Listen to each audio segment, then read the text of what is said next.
نبی کریم صلی اللہ علیہ وسلم کا ارشاد ہے کہ جو شخص قربانی کرنے کی استطاعت رکھے، حیثیت رکھے اور وہ قربانی نہ کرے تو وہ شخص ہماری عیدگاہ کے قریب بھی نہ آئے۔ تو مسئلہ یہ ہے کہ استطاعت سے کیا مراد ہے؟ تو آج کی اس ویڈیو میں ہم آپ کو پوری تفصیل سے بتائیں گے اور یہ بھی بتائیں گے کہ قربانی پر سوال کرنے والوں کا سوال صحیح ہے یا غلط۔ ساری تفصیل سے بات ہوگی، بس آپ پوری باتیں سمجھ کر ہی جائیے۔ تو سب سے پہلے یہ سمجھیے کہ قربانی کرنا کس پر واجب ہے اور صاحب نصاب سے کیا مراد ہے۔ مرد ہو یا عورت جس کی ملکیت میں 7.5 تولہ سونا یا 52.5 تولہ چاندی یا نقدی مال یا تجارت کا سامان یا ضرورت سے زائد سامان میں سے کوئی ایک چیز یا ان 5 چیزوں یا بعض کا مجموعہ 52.5 تولہ چاندی کی قیمت کے برابر ہو تو ایسے مرد و عورت پر قربانی کرنا واجب ہے۔ یعنی جو نصاب زکوٰۃ کا ہے وہی نصاب قربانی کا بھی ہے، بس فرق یہ ہے کہ زکوٰۃ کے لیے مال پر سال کا گزرنا ضروری ہے اور قربانی کے لیے نصاب ہونے کے لیے سال کا گزرنا شرط نہیں ہے۔ قربانی کے لیے ہمیں جانور کی ضرورت ہوتی ہے، تو کس جانور کی قربانی جائز ہے اس کو سمجھیے۔ قربانی کے لیے بھیڑ، بکری، گائے، بھینس، اونٹ نر مادہ ذبح کیے جا سکتے ہیں، جبکہ بھینس باجماع امت گائے کی قسم ہے، لہٰذا اس کی قربانی بھی کی جا سکتی ہے۔ ناجائز اعضاء کون کون سے ہیں یہ بھی سمجھ لیجئے۔ قربانی والے جانور کے 7 اعضاء کھانا جائز نہیں ہے: خون، مادہ جانور کی شرمگاہ، خصیتین، نر جانور کی پیشاب گاہ، مثانہ اور پت وغیرہ۔ جانور کی عمر کیا ہونا چاہیے؟ تو قربانی کے جانوروں میں بھیڑ بکری 1 سال کی، گائے بھینس 2 سال کی اور اونٹ 5 سال کا ہو۔ ایک جانور میں کتنے آدمی شریک ہو سکتے ہیں؟ تو قربانی کے جانور اگر اونٹ، گائے یا بھینس ہو تو اس میں 7 آدمی شریک ہو سکتے ہیں۔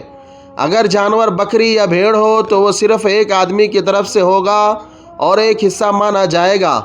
قربانی کے ایام 3 دن ہیں: 10، 11، 12 ذو الحجہ۔ جہاں تک ممکن ہو سکے قربانی کا جانور ہم اچھا سے اچھا خریدیں، کیونکہ قربانی اللہ کی راہ میں بہترین چیز قربان کرنے کا نام ہے، لہٰذا قربانی کا جانور تمام عیوب سے پاک ہونا چاہیے۔ اس حوالے سے چند اہم اور ضروری باتیں ہیں جن کا معلوم ہونا ضروری ہے۔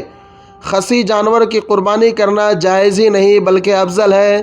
اگر جانور کی اکثر دانت ٹوٹے ہوئے ہوں کہ چارہ بھی نہیں کھا سکتا ہو تو اس کی قربانی جائز نہیں ہے۔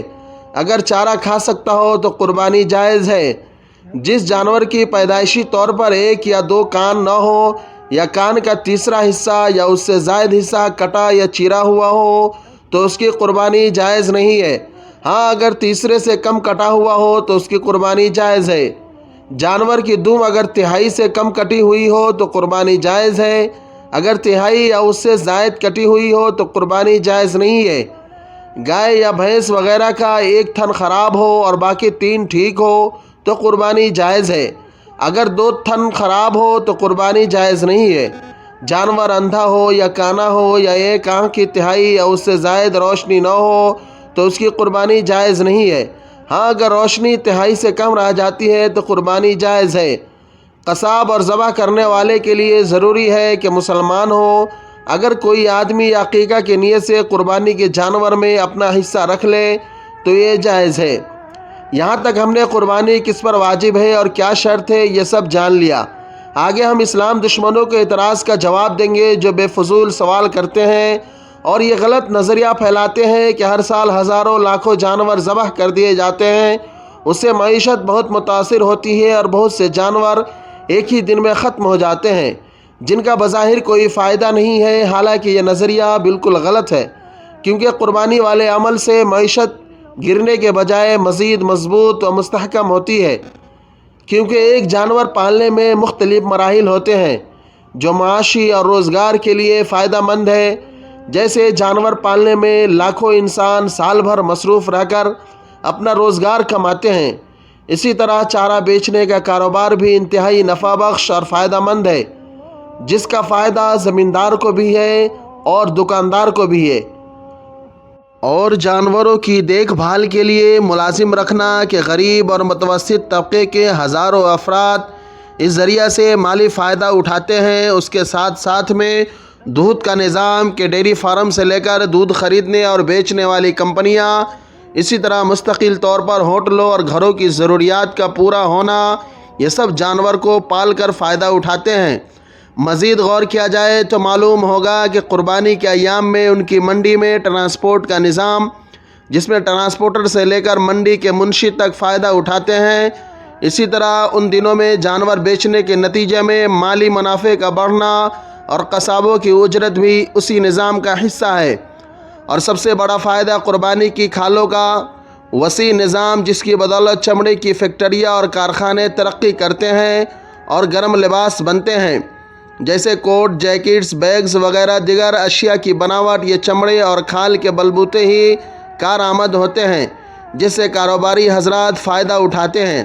اب غور کیا جائے، جب اس میں اس قدر منافع، روزگار اور ضروریات کا پورا ہونا پایا جاتا ہے تو اس میں معیشت کی تباہی ہے یا فائدہ؟ اور اگر بالفرض یہ سب فائدہ نہ بھی دیکھے تو فقط اتنا ہی ہمارے لیے کافی ہے کہ اس سے اللہ راضی ہو جائے اور ہمارے دلوں میں جذبہ قربانی پیدا ہو۔ اللہ پاک ہم سب کو خلوص نیت کے ساتھ قربانی کرنے کی سعادت بخشے۔ اگر آپ کو ہماری یہ کوشش پسند آئی ہوگی تو لائک، شیئر اور سبسکرائب ضرور کریں۔ خدا حافظ، فی امان اللہ۔